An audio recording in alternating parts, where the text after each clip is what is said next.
If you grew up in an Asian household, chances are you had a Toyota or Lexus in the driveway.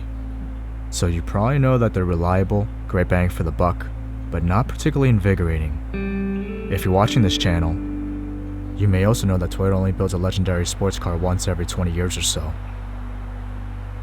Well, I'm here to tell you that this isn't it.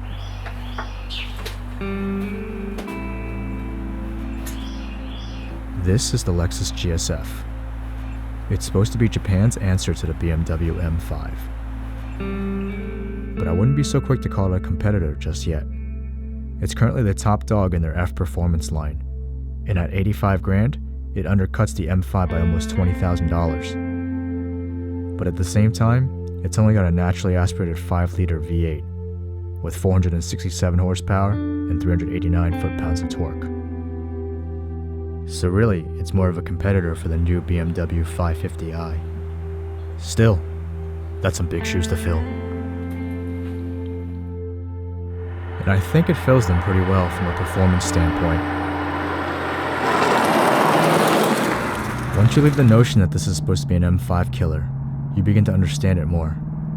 467 horsepower and a 7,300 RPM redline sounds similar to the refreshed Mustang GT. But I still think the Mustang's faster because it's got more torque and less weight. The exhaust note is also way more civilized. It doesn't open up until past 4,000 RPM, and even then, it's kind of tame. At first, I was disappointed, but the more I drove the car, the more I appreciated that it didn't bark at everyone.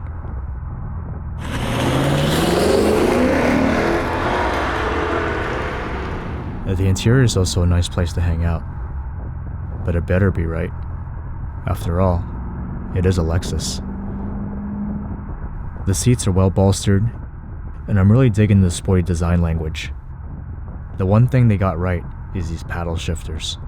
They're made of some sort of metal and they feel confident when you engage them. Plus, when you do engage them, the car responds quickly. There's no delay or lag, especially in Sport Plus. But at the same time, it doesn't slam you like an aggressive dual-clutch gearbox.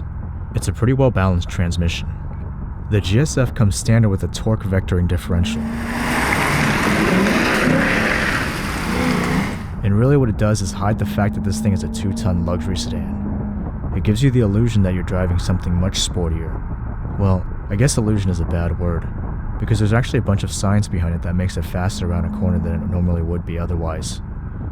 You can select your modes through the dial and buttons here. Put it into Sport Plus and track mode for the most aggressive setting.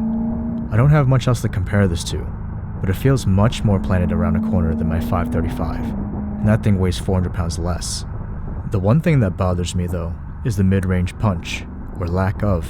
Because this is a high-revving naturally aspirated engine, most of the power comes in after 4,000 RPM. In my 535, the turbos start building torque from 2,000. But in this thing, I have to work for it. It's more rewarding, and the GS-F is still faster to limit.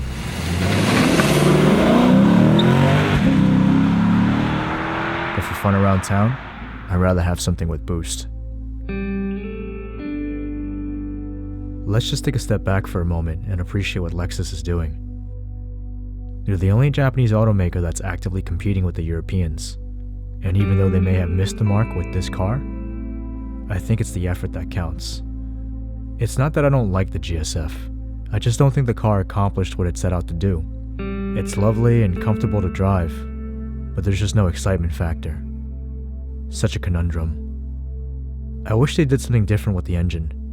Maybe turbos, maybe more power. Just something. Oh boy, look at the time. I better go take advantage of the daylight.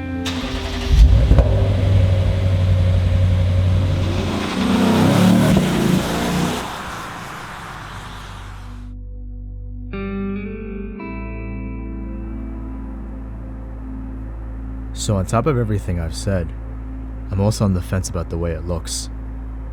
Lexuses have a hard time exciting me, and this one's no different.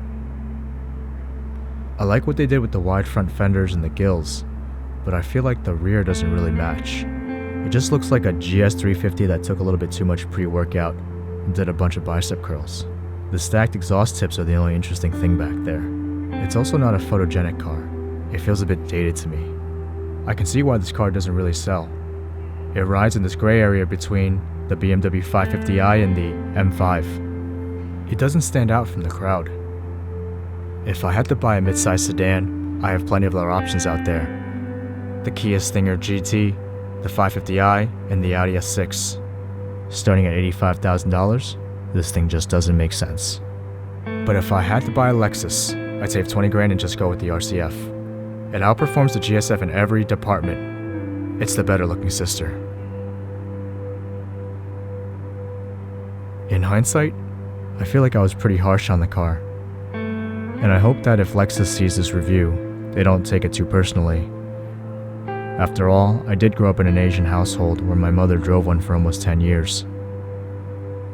And at one point, I almost bought an RCF myself. Oh, and stay tuned. I still have to find out how fast this car is in our acceleration test.